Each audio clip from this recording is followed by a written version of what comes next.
வணக்கம் ஃப்ரெண்ட்ஸ். இன்றைக்கி பார்த்தீங்கன்னா ஒரு 2.1 ஒரு அம்பு ஃபினிஷிங்கு, இன்னொரு அம்பு வந்து ஒர்க்கிங் ஸ்டார்ட் பண்ணியிருக்கோம். இதில் வந்து பார்த்திங்கன்னா என்னென்ன யூஸ் பண்ணியிருக்கோம் அப்படின்னு சொல்கிறேன் பாருங்கள். எதுக்குன்னே நம்ம யூஸ் பண்ண சாம்கான் சேஸு தான். அதில் வந்து சுவிட்ச் இல்லாமல் நம்ம ரெடி பண்ணியிருப்போம். இதுக்கு வந்து சுவிட்ச் வச்சுருக்கோம், பவர் ஆன் சுவிட்ச் வச்சுருப்போம். அதில் பவர் ஆன் சுவிட்ச் இல்லாமல் இருக்கும்.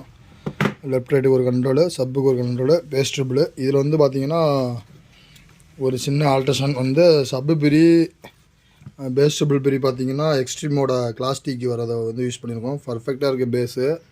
அடுத்து பார்த்திங்கன்னா யூஎஸ்பிக்கு வந்து இதில் வந்து பக் கன்வெர்ட்டர் வச்சுருப்போம். உள்ளே பார்த்திங்கன்னா தெரியும்.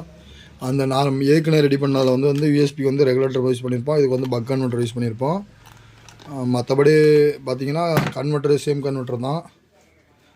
ஒயர் வந்து பார்த்திங்கன்னா நம்ம பவர் சப்ளை தனியாக ஒயர் விட்டுருப்போம். இதில் வந்து சேர்ந்து வர மாதிரி இது வந்து ஒரு 1 ஸ்கொயர் mm ஒயர் வரும். இது எல்லாமே டோட்டலாகவே லெஃப்ட் ரைட்டுக்கு, சப்புக்கு ப்ளஸ் பவர் சப்ளைக்கு. ஓகே ஃப்ரெண்ட்ஸ், அவ்வளோதான். இந்த மாதிரி ஆம்பு தேவைப்படுச்சுன்னா கான்டாக்ட் பண்ணுங்கள், ரெடி பண்ணிக்கலாம். இந்த ஆம்பு பார்த்தீங்கன்னா 2500 ரூபாய்க்கு நம்ம கொடுத்துட்ருக்கோம். யாருக்கு தேவைன்னா கான்டாக்ட் பண்ணுங்கள், எடுத்துக்கலாம். Okay, thank you friends.